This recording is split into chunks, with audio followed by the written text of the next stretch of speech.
సంవత్సరం శ్రీమతి సోనియా గాంధీ గారు కరీంనగర్ జిల్లాలో తెలంగాణ రాష్ట్రం ఇస్తా అని ఆనాడు మాట ఇచ్చింది.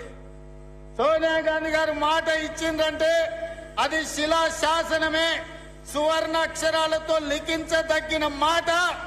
మాట తప్పని మడమ తిప్పని నాయకురాలు శ్రీమతి సోనియా గాంధీ గారి మాట మేరకు జూన్ 2, 2014 నాడు తెలంగాణ రాష్ట్రాన్ని ఇవ్వడం జరిగింది. మరి ఆమె కుమారుడు మాట తప్పని వంశం నుంచి వచ్చిన గాంధీ వారసుడు శ్రీ రాహుల్ గాంధీ గారు మే 6, 2022 నాడు వరంగల్ గడ్డ మీద తెలంగాణ రాష్ట్ర రైతాంగానికి 2 లక్షల రూపాయల రుణమాఫీ చేస్తా అని మాట ఇస్తే ఈ వేదిక మీద ఉన్న నా మంత్రివర్గ సహచరులు, ముఖ్యంగా ఉప ముఖ్యమంత్రి ఆర్థిక శాఖ మంత్రి బట్టి విక్రమార్క గారు పట్టు వదలకుండా రాహుల్ గాంధీ గారి మాట నిలబెట్టడానికి లక్షలాది తెలంగాణ రైతాంగానికి రైతు రుణమాఫీ చేసి తీరుతామని లెక్కలు వేసి అంకెలు కూడి ఎంతమంది అడ్డం పడ్డా, ఎంతమంది కాళ్ళల్లో కట్టెబెట్టాలని చూసినా ఇయాలటికి ఇయాల 18,000 కోట్ల రూపాయలు ఇయాల రైతుల ఖాతాలో మనం వెయ్యడం జరుగుతుంది.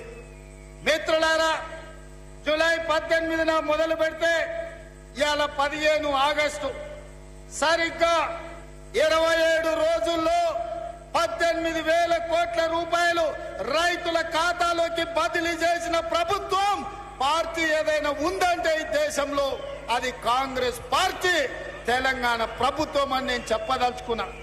నేను సూటిగా సవాలు విసురుతున్నా.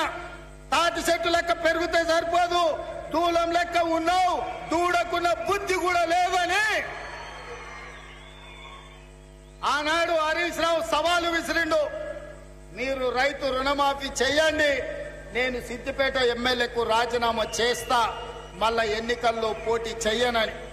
ఇవాళ ఈ వైరాగడ్డ మీద నుంచి ఖమ్మం ప్రజల సమక్షంలో హరీష్ రావు, నీకు సీము నెత్తురుంటే, సిగ్గు లజ్జ ఉంటే రాజీనామా చెయ్యి.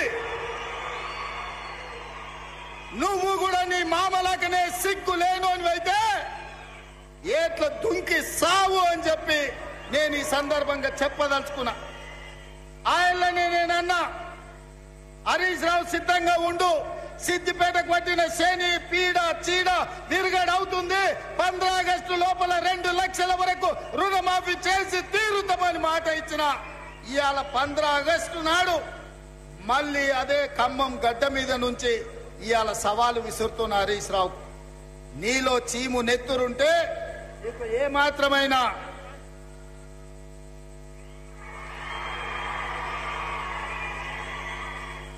నీకు ఏమాత్రమైనా సిగ్గు శరం ఉంటే రాజీనామా చెయ్యి. నువ్వెట్లాగూ రాజీనామా చెయ్యవు, నీది సిగ్గులేని జాతి.